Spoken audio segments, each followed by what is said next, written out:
ایک نیک باپ کی مجبور لڑکی کی سبق آموز کہانی۔ ایک آدمی جس کا نام رحیم تھا، جو بہت نیک اور شریف تھا، جس نے کبھی اپنی زندگی میں کسی غیر عورت کو بری نگاہ سے نہیں دیکھا۔ اس آدمی کے گھر کی حالت بہت خراب ہو گئی تھی۔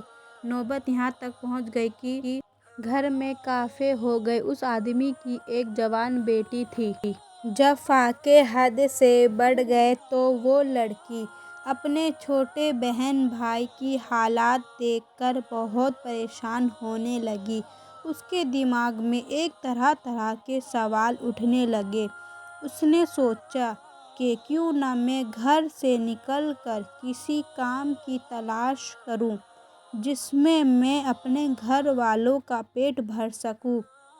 اس لڑکی نے یہ سوچ کر گھر سے باہر اپنے قدم نکال لیے اور کام کی تلاش میں بازار میں نکل پڑی۔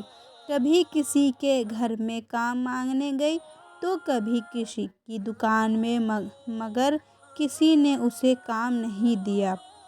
وہ تھک ہار کر اپنے گھر واپس لوٹ آئی۔ کئی دن تک روز وہ ایسے ہی کام کی تلاش میں گھر سے باہر جاتی اور شام کو تھک ہار کے گھر لوٹ آتی۔ جب کہیں بھی اسے کوئی کام نہیں ملا تو وہ لڑکی غلط قدم اٹھانے پر مجبور ہو گئی۔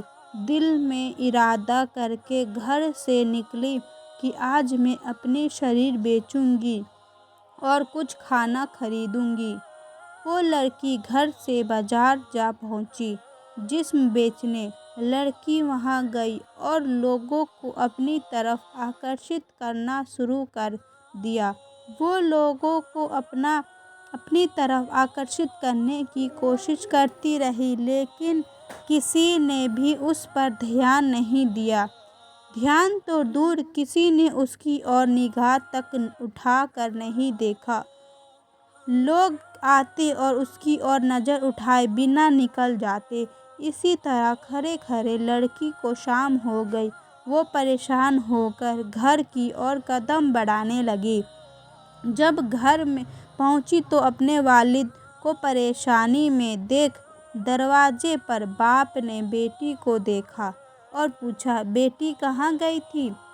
لڑکی اپنے والد کی بات سن کر ان کے پیروں میں گر کر رونے لگی اور معافی مانگنے لگی، اور پھر رو رو کر سارا ماجرا بیان کیا کہ ابا حضور، مجھ سے اپنے بھوک سے بلکتے ہوئے بھائی بہن کی حالت دیکھی نہیں گئی اور میں مجبور ہو کر جسم بیچنے گئی تھی، لیکن ایک بھی آدمی نے بھی میری طرف نظر اٹھا کر نہیں دیکھا۔